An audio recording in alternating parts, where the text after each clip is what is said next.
ऐका दीपकांनो तुमची कहाणी। आटपाट नगर होतं, तिथे एक राजा होता। त्याला एक सून होती। तिने एके दिवशी घरातला पदार्थ स्वतः खाल्ला आणि उंदरांवर आळ घातला। आपल्यावरचा प्रमाद टाळला। इकडे उंदरांनी विचार केला, आपल्यावर उगाच आळ आला आहे, तेव्हा आपण तिचा सूड घ्यावा असा सर्वांनी विचार केला। त्यांनी रात्री हिची चोळी पाहुण्यांच्या अंथरुणात नेऊन टाकली। दुसरे दिवशी हिची फजिती झाली। सासूदिरांनी निंदा केली आणि घरातून हाकलून दिले। हिचा रोजचा नेम असे, रोज दिवे घासावे, तेलवात करावी, ते स्वतः लावावे, खडी साखरेनं त्यांच्या ज्योती साराव्या। दिव्यांच्या अवसेचे दिवशी त्यांना चांगला नैवेद्य दाखवावा।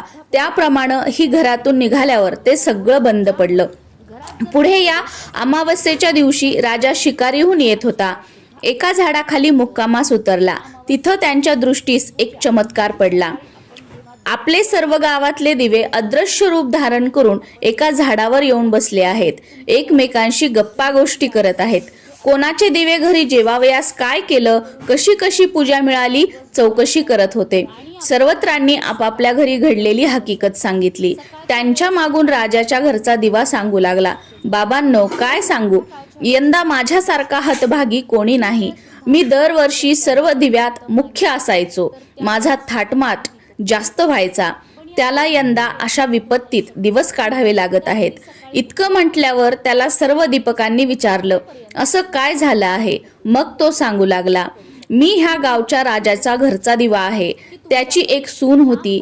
तिने एके दिवशी घरातला पदार्थ स्वतः खाल्ला आणि उंदरांवर आळ घातला। आपल्यावरचा प्रमाद टाळला। इकडे उंदरांनी विचार केला, हा आपल्यावर उगाच आळ घातला आहे, तेव्हा आपण तिचा सूड घ्यावा।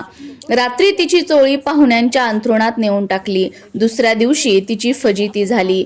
सासूदिरांनी निंदा केली, घरातून घालवून दिले। म्हणून मला हे दिवस आले।